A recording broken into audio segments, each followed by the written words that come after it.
La vez pasada quedamos viendo el tema de irritabilidad y sistema nervioso. Para completar este tema lo vamos a ver en este PowerPoint, que es el mismo que está subido en el aula, y vamos a ir revisando las características de la neurona y sus procesos.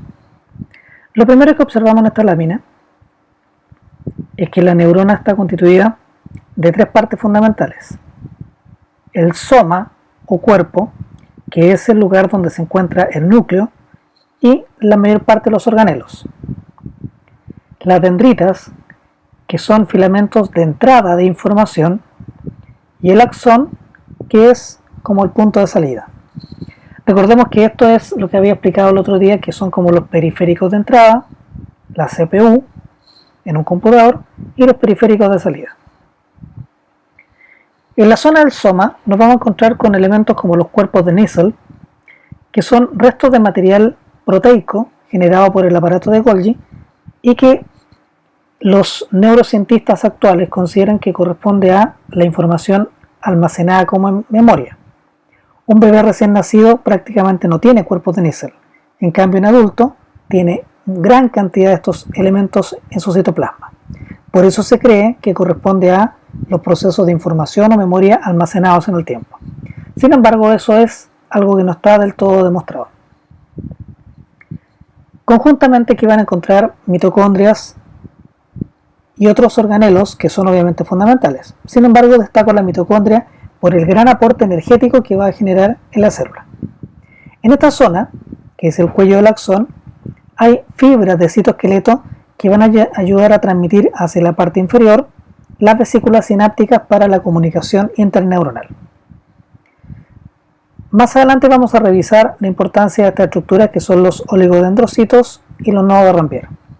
Nos encontramos con distintos tipos de neuronas: unipolares, bipolares, pseudounipolares, multipolares, piramidales o de Purkinje. Cada una de ellas tiene un rol fundamental y distinto en el sistema nervioso. Por ejemplo, las neuronas piramidales corresponden a neuronas motoras en el sistema nervioso central. En cambio, las neuronas de Purkinje, que también tienen una función motora, pertenecen a la zona del cerebelo y están a cargo de lo que es la coordinación neuromuscular. Por otro lado, las pseudounipolares y las bipolares corresponden a neuronas sensitivas que permiten conectar las sensaciones con la comprensión de estos fenómenos. La más clásica, que es la que observan acá, que es el mismo esquema de la que se observa en este otro lado, es la multipolar. Esta neurona puede ser tanto motora como sensorial. Sin embargo, no vamos a entrar en detalle en eso por ahora. En esta lámina están las características distintivas de una neurona. Cuando dice que es una célula altamente especializada, se refiere a que ha transformado gran parte de sus funciones para hacer lo que es hoy día. Ha dejado de hacer algunas cosas, como fundamentalmente la división celular extrema. Por eso que después aquí se menciona que tiene una fase G sub 0 del ciclo celular. Esto lo vamos a ver durante el segundo semestre con más detalle, explicando lo que significa el G sub 0. Pero para que más o menos tengan la idea, esto es lo que la gente conoce como las células que no experimentan división celular. Pero no es del todo así. Las neuronas sí se pueden dividir, pero bajo determinadas circunstancias.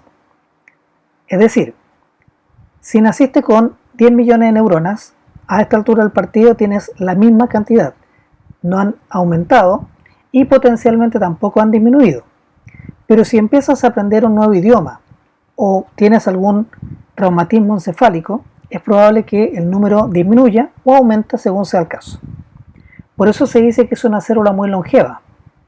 En la gran mayor parte de los adolescentes, las neuronas tienen aproximadamente 2 años menos que la edad de cada uno. Es decir, si tú tienes 15 años, tus neuronas deben tener a lo menos 13.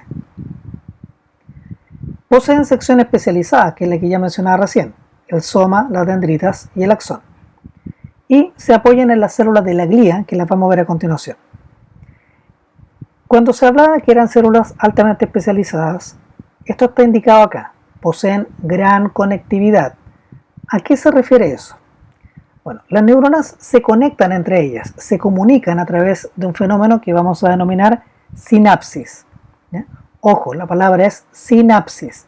Eso vamos a trabajarlo durante la próxima semana.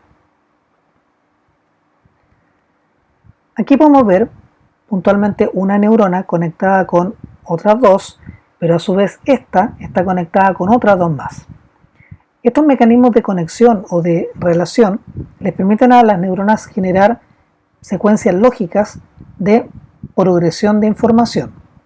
Por lo tanto, al recibir de dos o más neuronas, esta adquiere obviamente mayor cantidad de conocimiento, si lo queremos decir así, la cual después la repartirá en dos o más. Por lo tanto, si ustedes se fijan, estamos amplificando una señal de manera bastante potente. Ahí están indicadas las partes, el soma, las dendritas, la vaina de mielina, que las vamos a explicar enseguida, el axón, también conocido como cilindro eje, otro axón proveniente de las neuronas vecinas, dendritas de otra neurona, y aquí está la especialización de cada una de ellas. No voy a leer el detalle porque obviamente lo puedes ver por tu cuenta.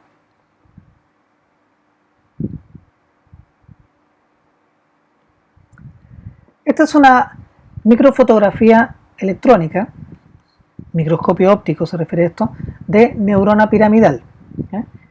Corresponde obviamente a una neurona que está en la zona del hipocampo o las zonas más relacionadas con la corteza motora, como algunos también la conocen. La misma neurona, pero vista obviamente con una tinción ahora con un medio de contraste para que se vea de manera diferencial. Si mal no recuerdo, esto es con sales de plata. Lo mismo, pero en este caso para las neuronas de Purkinje. Estas son las neuronas y ahí están las redes de conexión que hay entre ellas. Acá son otras neuronas que están en distintos planos y esto permite obviamente observar que las neuronas se agrupan por capas. Esta ya es una microfotografía electrónica de transferencia donde muestra el soma de una neurona. Aquí aparentemente cuerpos de níquel conjuntamente con otros organelos y aquí se nota claramente el núcleo con su nucleolo, que no es solamente ese, sino que hay otros dos cuerpos más en la zona. Aparentemente estos podrían ser o dendritas o el axón según sea el caso. Lamentablemente las imágenes no son tan nítidas como uno esperaría. Bien, para que la neurona funcione de manera correcta, uno de los elementos fundamentales es la membrana celular. Aquí vamos a tener que hacer un repaso de lo que se vio durante octavo básico. Tema que obviamente a lo mejor algunos no lo recuerdan muy bien, así que les sugiero que le echen una repasada a todo lo que corresponde a los mecanismos de transporte a través de la membrana. A modo recordatorio, la membrana celular está constituida por 4 componentes fundamentales. Los fosfolípidos, que es el componente que está en mayor cantidad, que es la bicapa en términos estrictos. El colesterol, que es un componente que no le vamos a tomar mucha importancia por ahora. El glucocálix, que aparecen por aquí, algunos de estos filamentos que son marcadores celulares que permiten el reconocimiento externo. Y particularmente las proteínas, que son las que les vamos a dar mayor relevancia. Las proteínas cumplen muchas funciones dentro de la célula, o más específicamente en la membrana, y entre las que podemos destacar están las funciones de anclaje al citoesqueleto, las funciones de reconocimiento celular y particularmente las funciones de transducción de señal, es decir, todo lo que tiene que ver con recibir una información y transmitirla hacia el interior. Pero hay otras proteínas que cumplen funciones particularmente de transporte a través de la membrana. Ahí entramos con el concepto de transporte pasivo y transporte activo. Por favor, repasar esa información porque no es parte de la materia que está acá. Recuerden que es contenido octavo básico. Así que por favor, investigar respecto a lo que es difusión simple y transporte activo fundamentalmente. En esta otra lámina tenemos las denominadas células de la glía. Las células de la glía son un conjunto de células que pertenecen al tejido neuronal, pero no son neuronas. Son un grupo de células especializadas en la colaboración con las neuronas. Tenemos dos grandes grupos, a pesar de que aparecen otras denominaciones en textos, pero aquí vamos a hablar fundamentalmente de dos grandes grupos: los astrocitos y la microglía y oligodendrocito. ¿Por qué digo dos grupos y no tres? Porque estos dos forman una sola constitución, y este obviamente pertenece al mismo grupo que está arriba. Si se fijan, son muy semejantes. En cambio, el oligodendrocito es un grupo aparte. Las tres primeras células, entonces, que pertenecen al primer grupo, son células de colaboración directa con la nutrición, reparación y sustento del tejido neuronal. Astrocitos, tanto protoplasmáticos como fibrosos, se encargan del transporte de glucosa y oxígeno hacia las neuronas. Las neuronas no se mueven en el sistema nervioso, en cambio estas células sí son capaces de migrar hacia los vasos sanguíneos y obtener, como dije recién, glucosa y oxígeno, y aportar de vuelta el dióxido de carbono y los desechos. La diferencia entre estos dos tipos de células tiene que ver puntualmente con la distancia a la cual esté la neurona con respecto al vaso sanguíneo. Si la neurona está cerca, se ocupa al astrocito protoplasmático, y si está un poco más lejos, se ocupa al astrocito fibroso. Esa es la gran diferencia entre una y otra. Y evidentemente la cantidad de tentáculos es para poder conectarse con más cantidad de neuronas, fundamentalmente. En cambio, la microglía, que es pariente de estas dos, la función es la de defensa inmunológica. Es como un sistema que protege contra la infección y los daños producidos. También es capaz de regenerar o reparar parte de la neurona, pero solamente una parte. Si se daña el soma neuronal, no hay nada que la microglía pueda hacer. En cambio, la función del oligodendrocito es una función bastante particular. Está a cargo del aislamiento eléctrico del axón de la neurona. Y el oligodendrocito existe en dos modalidades. Uno que se va a encontrar en el sistema nervioso central y otro que se va a encontrar en el sistema nervioso periférico. Aquí están otras variedades de células, en las cuales obviamente aparecen las células ependimiales, que están asociadas a la médula espinal, las células satélite, que son soporte de algunos cuerpos celulares, por eso que casi no se menciona mucho, y aparece particularmente la célula de Schwann, que en realidad es el mismo oligodendrocito, pero que está ubicado en otro lugar. Este pertenece al sistema nervioso periférico y este pertenece al sistema nervioso central. Repito nuevamente, es la misma célula, pero que está cumpliendo funciones distintas en lugares distintos. Rectifico, eso sí, la función no es diferente. En ambos casos es el aislamiento eléctrico del axón, pero uno está en el sistema nervioso periférico y el otro está en el sistema nervioso central. De ahí vamos a ver la diferencia más precisa o más exacta entre las células de Schwann y el oligodendrocito de acuerdo al lugar. Aquí, si se fijan, aparece la función del astrocito, soporte para el sistema nervioso central, barrera hematocefálica, que se refiere a evitar infecciones y daños a nivel de la estructura, participar en el desarrollo del encéfalo y participa en el equilibrio del potasio y otros metabolitos del sistema nervioso. La microglía ingiere y destruye patógenos. Bueno, vamos ahora a lo que es la famosa célula de Schwann u oligodendrocito. Esta imagen es bastante interesante, es una microfotografía electrónica de barrido que muestra a una célula de Schwann asociada a varios paquetes de filamentos de axones. Estos, como fideos que se ven acá, son axones. Y podemos verificar que hay varios decenas o cientos de ellos en ese punto. En cambio, células de Schwann u oligodendrocito hay pocos. Bueno, esto normalmente ocurre en el sistema nervioso central, donde un oligodendrocito toma unos cuantos axones. En cambio, en el sistema nervioso periférico, un oligodendrocito o célula de Schwann toma a un solo axón o a un grupo pequeño de ellos y los envuelve generando varias capas. Esto es lo que entonces vamos a verificar en esta imagen. Si se fijan, ahí está el oligodendrocito, este es el axón, y lo que está haciendo es cubrir con una especie de tentáculo al axón como si fuera una especie de burrito o un taco, no sé cómo lo quieran ver, pero lo envuelve dándole varias capas de vuelta. Ahí ustedes pueden ver que ahora el axón quedó totalmente cubierto. Si la cantidad de vueltas que da en el axón son pequeñas, estamos en presencia entonces de un oligodendrocito. Pero si la cantidad de vueltas que da alrededor del axón son muchas, se va a hablar de célula de Schwann y ahí se va a hacer la siguiente diferenciación, el concepto de la vaina de mielina. Entonces aquí volvemos a la misma perspectiva. Cuando se habla de un axón amielínico es cuando la cantidad de vueltas que hay alrededor de un axón, que este es el axón, es solamente una.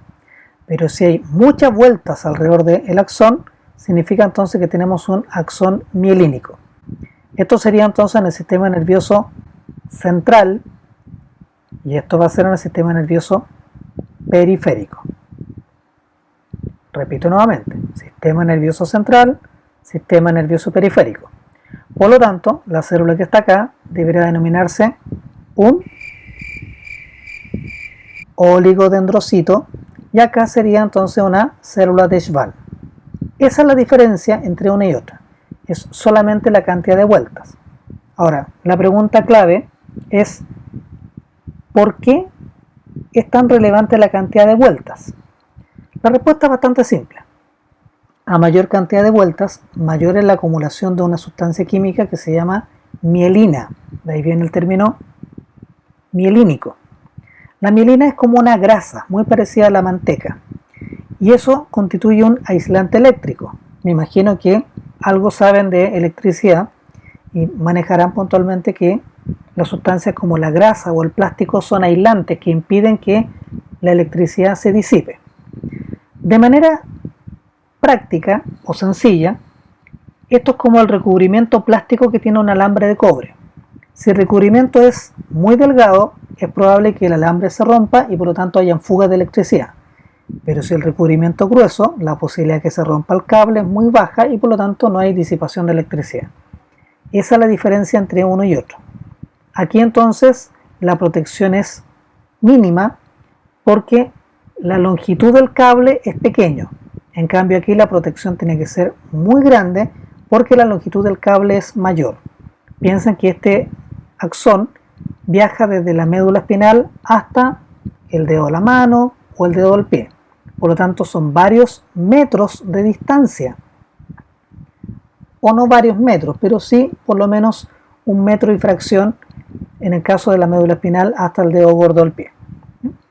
Esa es la razón entonces. Este es para conducciones de corta distancia y estas conducciones de larga distancia. Y por lo tanto para impedir que se disipe la electricidad. Te dejo la duda o la inquietud de qué pasaría entonces si esto no está bien aislado. Te sugiero que investigues en algunas enfermedades donde se produzcan fenómenos como los cables eléctricos pelados. Trata de investigar y verifica qué tipo de enfermedades pueden generar el hecho de que el axón no esté bien recubierto por la mielina. En esta imagen se muestran las distintas capas de un axón mielínico y mientras más capas tiene, mayor cantidad de mielina obviamente va a haber. Y por ende entonces esta imagen debería corresponder a un axón mielínico del sistema nervioso periférico. Bien, ahora vamos a comparar al sistema nervioso con el sistema endocrino. Esto es de suma relevancia porque el capítulo que viene en forma posterior al sistema nervioso es precisamente el sistema endocrino.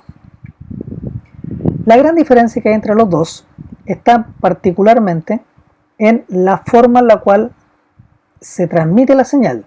Si ustedes se fijan, en los tres casos tenemos estímulo, tenemos la vía de transmisión y tenemos el efector. Aquí la salvedad está en que en el sistema endocrino hay un intermediario, que es la sangre. La sangre permite transportar una sustancia química que se llama hormona a través del cuerpo hasta llegar a la célula receptora, que es la que va a generar una respuesta. Por lo tanto, también tenemos estímulo y tenemos respuesta.